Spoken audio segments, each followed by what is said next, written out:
반갑습니다. 오반입니다. 오늘 이야기는 대전 초등학생 사건이 있죠. 여기에 대한 이야기를 하려고 하는데 이 뒷이야기가 말이 계속 나오더라고. 그리고 그 중에 하나는 초등학생을 살해한 뒤 응급실에서 여교사가 웃었다는 거야. 그래서 와이씨 난이 고래 코아이 하잖아. 그래가지고 오늘은 이 주제로 이런저런 이야기를 해보려고 합니다. 그래샹. 예, 2025년 2월 19일에 나온 뉴스고요. 다들 아시는 대전 초등학생 살인 사건에서 그 여교사가 응급실에 실려갔거든.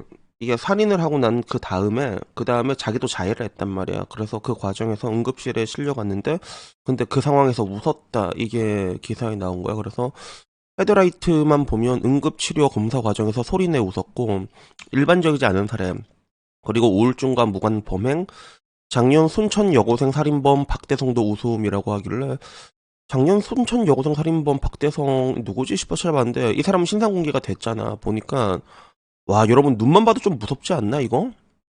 나는 와 눈 보는데 이거 진짜 미친 눈 있잖아. 난 그냥 그게 좀 느껴지더라고. 그래서 그 진짜 좀 사람 보면요 눈 보는데 좀 쎄하잖아요 여러분. 그러면 그건 진짜로 정확합니다. 그래서 나 아직도 기억나는 게 그 옛날에 내가 눈 보고 내가 사람 눈 보고 쫄았던 적이 가장 최근에 한 2년 전에 신주쿠에서 이제 그 걸즈바 갔다가 거기 걸즈바에 일하는 사장 눈 보고 내가 눈 깐 적이 있고 너무 무서워가지고 나중에 이제 사장한테 이제 알바하는 애들한테 물으니까 너네 사장 야쿠자지 그러니까 야쿠자가 맞다는 거야. 그래갖고 그 약간 그 눈빛이 있습니다. 보면 이제 그 좀 뭐라고 해야 되지? 눈빛도 종류가 달라. 진짜 강한 그런 인자강 호랑이 같은 눈이 있고, 그리고 지금 이제 박대성 같은 경우는 이거는 뭔가 좀 정신 나간 사람 같은 그런 눈빛이 있는데, 그 야쿠자 눈빛은 그냥 무섭더라, 보니까 내가.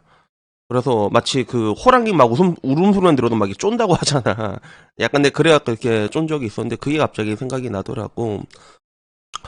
그래서 뭐 디테일하게 기사 내용을 살펴보면 뭐 살해한 뒤 자해한 여교사가 치료 과정에서 웃음소리를 내서 웃었고 그리고 그 맨 처음에 피의자 A씨는 119 구급대에서 당일 오후에 응급실로 이송이 됐거든. 그래서 왜냐하면 김양을 살해한 뒤 흉기로 자해해서 출혈이 심했다고 하더라고. 근데 외상센터에서 지혈 등 응급치료를 했고 손상된 혈관을 확인한 등 검사를 시행했고 이 과정에서 갑자기 소리내어서 웃어서 의료진이 당황했다고 하는 거야. 그래서 이송된 환자는 크게 다쳐서 위급한 상황이라 대개 보통 고통을 호소하는데 특히나 A씨는 목 부분에 부상이 깊어서 피를 많이 흘렸거든. 근데 거기서 웃었다는 거지.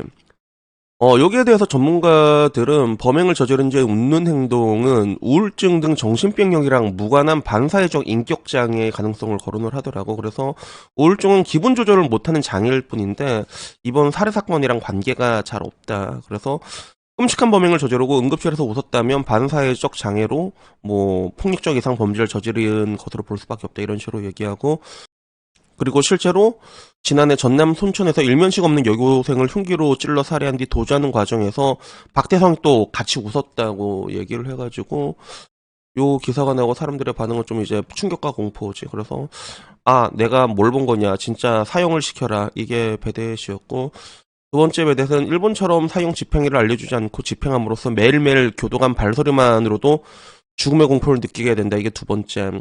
세 번째 베데는 저거 일부러 정신병자처럼 보려고 하는 쇼하는 거다라는 이야기부터 저거는 우울증이 아니라 성격장애다. 악마가 따로 없다. 이런 이야기가 있었거든. 근데 저 두 번째 배대 중에서 그거 있잖아. 그 교도관 발소리만 들어도 이게 죽음의 공포를 느끼게 되는데 저게 뭐냐면 일본은 실제로 사형을 집행을 합니다. 그래서 매년 사형이 집행이 되는 나라야. 뭐 가끔 안 될 때도 있는데 근데 통상적으로 일본에서 한 사람을 3명 이상 죽이잖아. 그럼 무조건 사형이라고 보면 되거든. 근데 이걸 집행하는 방식이 굉장히 달라. 사형을 집행하는 게 바로 집행하고 날짜를 주는 게 아니라 집행하기 몇 시간 전에 그걸 줍니다. 그거를요. 그래서 감옥에 한 몇십 년 있다가 집행된 경우도 있고 10년이 있다가 집행된 경우도 있고 그래가지고 이걸 거의 당일날 알게 되거든. 그래가지고 여기에 대해서도 말들이 많았어. 언제 죽을지 미리 알 필요 없다. 사형소에 단호한 일본이라서 이게 우리나라의 칼럼까지 나온 건데 일단 이걸 또 미리 왜 알려주지 않느냐면 미리 알려준 적이 있었대 일본도. 근데 미리 알려주니까 그 전에 이게 살자를 해버리는 거야 범인들이. 그냥 법을 집행해야 되잖아. 그러니까 지금 와서는 미리 알려줄 필요가 없다. 그래서 바로 당일날에 있잖아. 당일날 한 6시간 전 그때 알려주고 바로 집행을 해버린다 하더라고. 그래서 실제로 그것 때문에 사형소들도 언제 내가 죽을지 모른다는 그런 공포감을 느낀다고 하대. 그래서 그것 때문에 그 전에 또 스스로 목숨을 끊는 사람도 있다고 하는데, 그래서 이것 때문에 유엔에서 이 사형이란 문제가 좀 민감하단 말이야. 우리나라도 못 시키고 있지만 이거 하면 유엔 쪽에서 이제 인권위에서 바로 태클 들어오거든. 근데 일본은 거기에 대해서 이제 죗가라 퍽큐 날리면서 우리 집안일은 우리가 알아서 하는데 이런 입장을 계속 고수하고 있는 이런 상태인 거지. 그리고 사람 이게 교수형 취할 때도 내가 들은 내 만화로 봤거든. 교도관 3명이 동시에 이제 버튼을 눌러갖고 딱 그게 되면 떨어진다고 하더라고. 그래서 그게 왜 그러냐고 하니까 한 사람이 눌러서 이게 목이 딱 교수형이 되게 되면 한 사람이 죄책감 느낀다고 그걸 이제 셋이 동시에 딱 눌러갖고 집행한다고 하대. 그래가지고 일본에서는 이런 뭔가 이제 좀 큰 사건이 일어나잖아. 그러면 매년 이제 깜빵에 몇십 년씩 길게는 10년 넘게도 있다가 어느 날 갑자기 집행이 딱 들어가는 그런 형태로 하고 있으니까 요런 것들을 해야 된다라는 이야기가 많이 나온 거야. 근데 이 뒤에 추가로 밝혀진 게 그 사실상 이번에 하늘이 살해 여교사가 계획범죄다라는 이야기가 나오고 있는 거지. 그래서 사전에 살인사건을 검색을 하고 그리고 흉기를 사고 태어나게 들어오는 게 이게 CCTV 다 찍혔단 말이야. 그리고 과거 살인사건 기사도 살펴보고 범행 도구에 대해서 인터넷 검색 기록도 했으니까 죽여야겠다라고 생각을 하고 있었긴 있었던 거지. 우발적으로 갑자기 정신병이 돌아갖고 이게 한 게 아니라 이래가지고 결국에는 이 사건은 형량이 얼마나 떨어질진 모르겠는데 근데 뭐 일단은 뭐 현재로서는 이렇게 진행이 되고 있고 그리고 요걸 보는 DC의 반응은 왜 아직도 신상을 까지 않았냐라는 이야기가 굉장히 많았어. 그래서 남자가 절 알지 들었으면 또 무슨 특별법에 온갖 고삐 뿔린 돼지들이 튀어나왔을지 저래놓고 무슨 자유차별이냐 면상을 왜 안 까냐 저 싸패년 면상 까야 되는 거 아니냐 미쳤다 윤두창의 빠미 정보 막 이런 식으로 이제 얘기를 하는 건데 근데 저것도 신상을 까기가 되게 어려운 게 여러분 이게 또 일본 얘기 또 하나 해주자면 오늘 일본 얘기 많이 하는데 필연적으로 신상을 까게 되면 2차 가해로 이어지게 돼 있단 말이야. 그래서 돌려차기남이나 뭐 이런 사건들 같은 것들을 확실히 좀 우리가 보더라도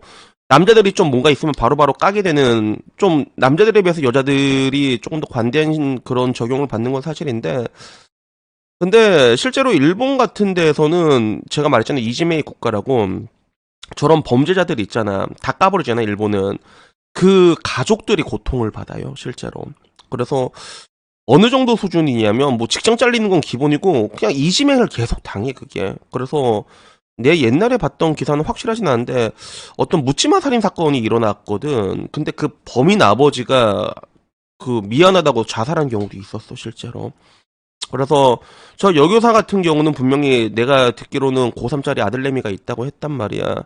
그 사람한테 필연적으로 데미지가 갈 수밖에 없지. 지금 내가 보기에는 한국 사람들도 뒤끝 오지 옛날보다 더 오져졌거든. 옛날보다 지금 보면 알잖아. 옛날에는 뭐 그렇게까지 뒤끝이 있다고는 잘 못 느끼는데 요새는 엄청 심해지니까 그렇게 돼버리면 저게 단순히 저 여자 신상간에서 끝나는 게 아니라 그 아들한테 데미지가 그대로 들어간다는 거야. 그래서 내가 보기에도 신상을 까고 이거는 좀 되게 어려운 부분이 맞는 것 같아. 그래가지고 뭐 이 부분들이 좀 많이 어려운 것 같다는 생각이 들고 그리고 결국엔 뭐 지금 와가지고 또 뭐 하늘이법이니 뭐니 제정이 되는데 나는 근데 이런 것도 사실 조금은 마음에 안 드는 게 뭐 이런 사건이 있을 때마다 이름으로 관련법 제정되고 그리고 쓸데없이 여기에 괜히 기득권들 자기들 꿀빠는 거 하나씩 쓱 집어넣고 그러잖아. 이런 것보다 과연 이런 법들이 통과가 된다고 했을 때 이런 일들이 안 일어날 수 있을까? 실제적으로 안 일어나야 되잖아. 재발을 방지해야 되는데 그런데 효과가 있을까라고 했을 때 그건 아니라고 보거든. 그래서 예전에 그게 좀 기억이 나. 어디 비상사태로 한국이랑 미국 그 카토사였나? 같이 비상대기를 하고 있는데, 한국에서는 제일 낮은 애가 대기하고 있고, 미국에서 짬이 제일 많은 사람이 와서 대기하고 있었대. 그래서 나중에 물어봤다는 거야. 우리 왜 계급이 높은데 네가 나왔냐? 그러니까, 아니, 내가 나오게 되면 프로세스가 생략이 되지 않냐고. 너는 나중에 들어오면 요건 너그 위에 보고하고, 너그 위에 보고하고, 너그 위에 보고하고, 너그 위에 보고하고, 너희들이 가질 수 있는 권한이 이거밖에 없는데 내가 나오면 나는 권한이 많으니까 바로바로 대응이 가능하지 않냐고 이렇게 얘기한 적이 있거든. 그래 난 이런 것들이 좀 중요하다가 보다 난 이런 게 좀 중요하다고 생각. 그러니까 괜히 쓸데없는 법을 만드는 것보다 관리자라던가 책임자들에게 더 많은 권한을 주고 더 많은 책임을 지게 하면 된단 말이야. 그리고 이번에 하늘이 사건 같은 경우도 이 아줌마가 하루 이틀 마팅에 간 게 아니었다고 맨날 행패 부리고 막 소리 고래고래 지르고 막 그랬다고 하더라고. 그러면 그런 사람 진작에 그런 건 눈치 못 빨았냐고, 그게. 진작에 눈치 못 빨았냐는 거지. 그리고 이런 사건이 있으면 그냥 말 그대로 그냥 책임자들 책임지게 하면 됩니다. 대신에 권한 더 넓히고 월급도 조금 더 많이 주고 그러면 자연스럽게 굉장히 많은 부분에서 해결이 될 수 있는 거거든. 그래서 나는 이건 거 볼 때마다 좀 많이 좀 뭐라고 해야 되나, 사실 뭐 그래 뭔가 좀 되게 안타까운 일이지만 우리가 지금 하늘이범이나 이런 데에서 여러분들이 염증을 아마 느끼고 있는 사람들이 있을 거야. 그게 왜 그러냐면 나도 똑같이 느끼고 있거든. 괜히 뭔가 추모하는 척, 애도하는 척 해놓고 슬그머니 또 자기들 유리한 거 법 몇 개씩 끼워넣고 그런 경우를 너무 많이 봤잖아. 그러니까 그런 것도 못 꼴보기 싫어서 그런 게 있는 게 아닌가, 뭐 그런 생각이 문득 들더라고. 그래서 여튼 뭐 오늘은 뭐 이런 이야기들이 뒷이야기들이 나왔고 대전 사건에 대해 가지고 뭐 이런저런 얘기할 만한 포인트들이 조금 많아가지고 얘기를 한번 해봤는데 확실히 좀 대한민국은 보면 좀 그런 것 같아. 너무나도 감정적인 게 아닌가라는 생각이 들 때가 많아. 그래서 실질적으로 뭔가 좀 필요한 부분들 있지. 해결을 방지, 그러니까 재발이 다시 일어나지 않기 위해서 확실하게 막을 수 있는 법안들을 만들면 상관이 없는데 그러지 않고 이상한 걸 자꾸 끼워넣는 경우가 많다 보니까 그런 데에서 많이 염증이 느껴지는 것 같고, 그리고 결론적으로 이제 그러다 보니까 문제가 해결 자체가 안 되는 그런 것들을 보다 보니까 뭐 그런 부분들이 있는 것 같아요. 그래서 여튼간에 뭐 오늘의 장황한 이야기는요, 여기까지고요. 다음에는 뭐 조금 더 재밌는 이야기 있으면 그걸로 찾아뵙도록 하겠습니다. 이상입니다. 감사합니다.